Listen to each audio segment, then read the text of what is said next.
ತಹಸೀಲ್ದಾರ್ ಕಚೇರಿಯಲ್ಲಿ ಧ್ವಜಾರೋಹಣ. ಕುಕನೂರು ಪಟ್ಟಣದ ತಹಸೀಲ್ದಾರ್ ಕಾರ್ಯಾಲಯದಲ್ಲಿ 79ನೇ ಸ್ವಾತಂತ್ರ್ಯೋತ್ಸವ ದಿನಾಚರಣೆ ಸಂದರ್ಭದಲ್ಲಿ ಧ್ವಜಾರೋಹಣ ನೆರವೇರಿಸಿದ ಎಚ್. ಪ್ರಾಣೇಶ ತಹಸೀಲ್ದಾರ್ ಮಾತನಾಡಿ, ಸ್ವಾತಂತ್ರ್ಯಕ್ಕಾಗಿ ಹೋರಾಡಿದ ಮಹನೀಯರ ನೆನೆಯುವ ಕಾರ್ಯ ಆಗಬೇಕು. ಮಹನೀಯರು ನೀಡಿದ ಸ್ವಾತಂತ್ರ್ಯ ಉಳಿಸುವ ಕಾರ್ಯ ಮಾಡೋಣ ಎಂದರು. 79ನೇ ಸ್ವಾತಂತ್ರ್ಯೋತ್ಸವದ ದಿನಾಚರಣೆಯ ಹೋರಾಟಗಾರರ ಕುರಿತು ಉಪನ್ಯಾಸ ನೀಡಿದ ಪಿಯು ಕಾಲೇಜಿನ ಉಪನ್ಯಾಸಕ ಭರಮಪ್ಪ ಸಾಬಳ್ಳಿ ಮಾತನಾಡಿ, ವ್ಯಾಪಾರಕ್ಕಾಗಿ ಬಂದ ಬ್ರಿಟಿಷರು ಅಧಿಕಾರ ಚುಕ್ಕಾಣಿ ಹಿಡಿದರು. ವ್ಯಾಪಾರ ಮಾಡುತ್ತಾ ಬ್ರಿಟಿಷರು ಭಾರತದಲ್ಲಿ ತಮ್ಮದೇ ಕಾನೂನು ಸ್ಥಾಪಿಸಿ ಭಾರತೀಯರ ಮೇಲೆ ನಿರ್ಬಂಧ ಹೇರಲು ಮುಂದಾದರು.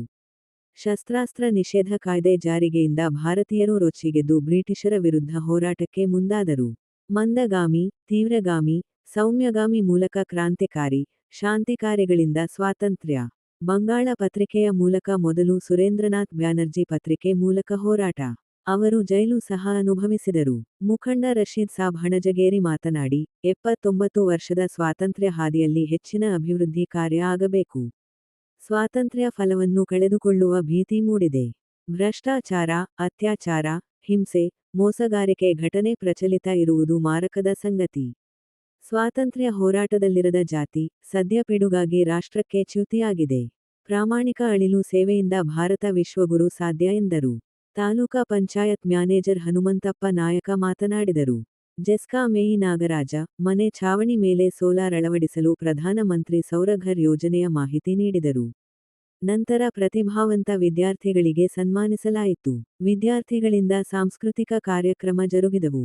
ಗ್ರೇಡ್ 2 ತಹಸೀಲ್ದಾರ್ ಮುರಳೀಧರರಾವ್ ಕುಲಕರ್ಣಿ, ಪಟ್ಟಣ ಪಂಚಾಯಿತಿ ಅಧ್ಯಕ್ಷೆ ಲಲಿತಮ್ಮ ಯಡಿಯಾಪುರ, ಪಟ್ಟಣ ಪಂಚಾಯತ್ ಮುಖ್ಯಾಧಿಕಾರಿ ನಬಿಸಾಬ್ ಕಂದಗಲ್ಲ, ಪಟ್ಟಣ ಪಂಚಾಯತ್ ಸದಸ್ಯ ಜಗನ್ನಾಥ ಭೋವಿ, ರಶೀದ್ ಸಾಬ್ ಹಣಜಗೇರಿ, ಶಿರಸ್ತೇದಾರ್ ಮಹಮ್ಮದ್ ಮುಸ್ತಾಫಾ, ಎಸ್ಎಂ ಹಿರೇಮಠ, ಕಂದಾಯ ನಿರೀಕ್ಷಕ ರಂಗನಾಥ, ಮುಖ್ಯೋಪಾಧ್ಯಾಯ ಸೋಮಶೇಖರ್ ನಿಲೋಗಲ್, ಫೀರಸಾಬ ದಫೇದಾರ, ಶಾಲಾ ವಿದ್ಯಾರ್ಥಿಗಳು, ಶಿಕ್ಷಕರು ಇತರರು ಇದ್ದರು. ವರದಿ ಚೆನ್ನಯ್ಯ ಹಿರೇಮಠ, ಕುಕನೂರು. 1947ರಲ್ಲಿ ಈ ದೇಶ ಬಿಡುಗಡೆ ಹೊಂದಿದ ದಿನವಾಗಿ ಗುರುತಿಸಲು ಈ ಒಂದು ಆಚರಣೆ ಮಾಡಲಾಗುತ್ತದೆ.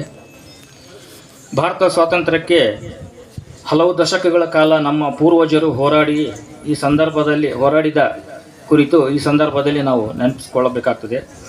ಅಂದು ದೇಶದ ಸ್ವಾತಂತ್ರ್ಯಕ್ಕಾಗಿ ಮಹಾನ್ ವ್ಯಕ್ತಿಗಳು ಮಹಾತ್ಮ ಗಾಂಧೀಜಿಯವರು ಹಾಗೂ ಬಾಬಾ ಸಾಹೇಬ್ ಅಂಬೇಡ್ಕರ್ ಅವರು, ಸುಭಾಷ್ ಚಂದ್ರ ಅವರು, ಬೋಸ್ ಅವರು, ತಿಲಕ್ ಅವರು ಹಾಗೂ ಶಾಸ್ತ್ರೀಜಿಯವರು, ಹೀಗೆ ಇನ್ನೂ ಅನೇಕ ಹೋರಾಟಗಾರರು ಈ ಒಂದು ಸ್ವಾತಂತ್ರ್ಯಕ್ಕಾಗಿ ಹೋರಾಟ ಮಾಡಿ ನಮ್ಮ ದೇಶಕ್ಕೆ ಸ್ವಾತಂತ್ರ್ಯವನ್ನು ತಂದುಕೊಟ್ಟಿ ಮಹನೀಯರಾಗಿರ್ತಾರೆ. ಈ ಒಂದು ಸ್ವಾತಂತ್ರ್ಯ ಸಲುವಾಗಿ ದೇಶ ಸೇವೆಗೆ ಮುಂದಾಗಿ ನಾವೆಲ್ಲರೂ ಅವರು ಹಾಕಿಕೊಟ್ಟ ಮಾರ್ಗದರ್ಶನ ಪ್ರಕಾರ ನಾವು ಸಹ ಸ್ವಾತಂತ್ರ್ಯಕ್ಕಾಗಿ ಅವ್ರು ಯಾವ ರೀತಿ ಹೋರಾಡಿದರು ಅದೇ ರೀತಿ ನಾವು ಮುಂದೆ ಸಮಾಜದಲ್ಲಿ ಜವಾಬ್ದಾರಿಗಳನ್ನು ನಿಭಾಯಿಸುವ ಶಕ್ತಿ ಬೆಳೆಸಿಕೊಳ್ಳಬೇಕಾಗಿದೆ. ನಮ್ಮ ದೇಶಕ್ಕೆ ಸ್ವಾತಂತ್ರ್ಯವನ್ನು ತಂದುಕೊಡಲು ಹಲವಾರು ಮಹನೀಯರು ಶ್ರಮಿಸಿದ್ದಾರೆ. ಅವರು ತಮ್ಮ ಪ್ರಾಣ ತ್ಯಾಗವನ್ನು ಮಾಡಿ ನಮ್ಮೆಲ್ಲರಿಗೂ ಸ್ವಾತಂತ್ರ್ಯದ ಸವಿಯನ್ನು ಸವಿಯುತ್ತಿದ್ದೇವೆ. ಹಾಗೆ ಅವರು ಉಳಿಸಿಕೊಟ್ಟಂಥ ಸ್ವಾತಂತ್ರ್ಯವನ್ನು ನಾವು ಉಳಿಸಿಕೊಂಡು ಹೋಗೋಣ ಅಂತ ತಿಳಿಸ್ತಾ ಈ ಒಂದು ಸಂದರ್ಭದಲ್ಲಿ ಮಾತಾಡಲಿಕ್ಕೆ ಅವಕಾಶ ಕೊಟ್ಟಂಥ ಎಲ್ಲರಿಗೂ ಬಹುದಾದಂಥ ಇಂಧನ ಮೂಲಗಳಲ್ಲಿ ಮುಖ್ಯವಾಗಿರ್ತಕ್ಕಂಥದ್ದು ಗಾಳಿ ಮತ್ತು ಸೂರ್ಯನ ಬೆಳಕು. ಅದರಲ್ಲಿ ಗಾಳಿಯನ್ನು ಹಾಕಲಿಕ್ಕೆ ಮನೆಗಳ ಮೇಲೆ ಯಾವುದೇ ಒಂದು ಸ್ಕೀಮನ್ನು ಇನ್ನೂ ಬಂದಿಲ್ಲ. ಓನ್ಲಿ ದೊಡ್ಡ ಮಟ್ಟದಲ್ಲಿ ಮಾಡ್ತಾ ಇದ್ದಾರೆ. ಇಂಡಸ್ಟ್ರಿಯಲ್ ಹೆಡ್ಸು ಮತ್ತು ಯಾರ್ಯಾರು ಇನ್ವೆಸ್ಟ್ ಮಾಡ್ತಾರೆ ಅವೆಲ್ಲ ನಡೀತಾ ಇದೆ. ಬಟ್ ಎಲ್ಲರೂ ಒಂದು ಇನ್ವೆಸ್ಟ್ಮೆಂಟನ್ನು ಮಾಡಿ ಇದರ ಉಪಯೋಗ ಪಡಿತಕ್ಕಂಥ ಒಂದು ಸ್ಕೀಮ್ ಅಂದರೆ ಪ್ರಧಾನಮಂತ್ರಿ ಸೂರ್ಯಘರ್ ಮುಫ್ತ್ ಬಿಜಿಲಿ ಯೋಜನೆ ಅಂತ ಹೇಳಿದೆ. ಈ ಒಂದು ಯೋಜನೆಯನ್ನು ಮಾನ್ಯ ಪ್ರಧಾನಮಂತ್ರಿಗಳೇ ಲಾಂಚ್ ಮಾಡಿದರು. ಲಾಂಚ್ ಮಾಡಿದ್ಮೇಲೆ ಈಗ ಸತತ 1 ವರ್ಷದ ಒಳಗಡೆ ಸುಮಾರು 17 ಲಕ್ಷ ಮನೆಗಳಿಗೆ ಆಲ್ರೆಡಿ ಗ್ರಾಹಕರು ಇದರ ಸೌಲಭ್ಯವನ್ನು ಪಡ್ಕೊಂಡಿರ್ತಾರೆ. ಇನ್ನೂ ಹೆಚ್ಚಿನ ರೀತಿಯಲ್ಲಿ ಈ ಒಂದು ಯೋಜನೆಯನ್ನು ಪಡಿಬೇಕು. ಇದರಿಂದ ಎಲ್ಲರಿಗೂ ಅವರವರ ಮನೆಗಳಿಗೆ ಬೇಕಾಗಿರ್ತಕ್ಕಂಥ ವಿದ್ಯುತ್ತನ್ನು ಅವರೇ ಮನೆಗಳ ಮೇಲ್ಗಡೆ ಉತ್ಪಾದನೆ ಮಾಡಿಬಿಟ್ಟು ಬಳಕೆ ಮಾಡಿ ಹೆಚ್ಚಾಗಿ ಉತ್ಪಾದನೆ ಮಾಡಿರ್ತಕ್ಕಂಥ ವಿದ್ಯುತ್ತನ್ನು ನಮ್ಮ ಇಲಾಖೆಗೆ ಕೊಟ್ಬಿಟ್ಟು ಅದಕ್ಕೆ ಅವರು ಬಿಲ್ಲನ್ನು ಕೂಡ ನಾವು ಪಾವತಿ ಮಾಡುವಂಥ ಯೋಜನೆ ಇದು ಇದೆ.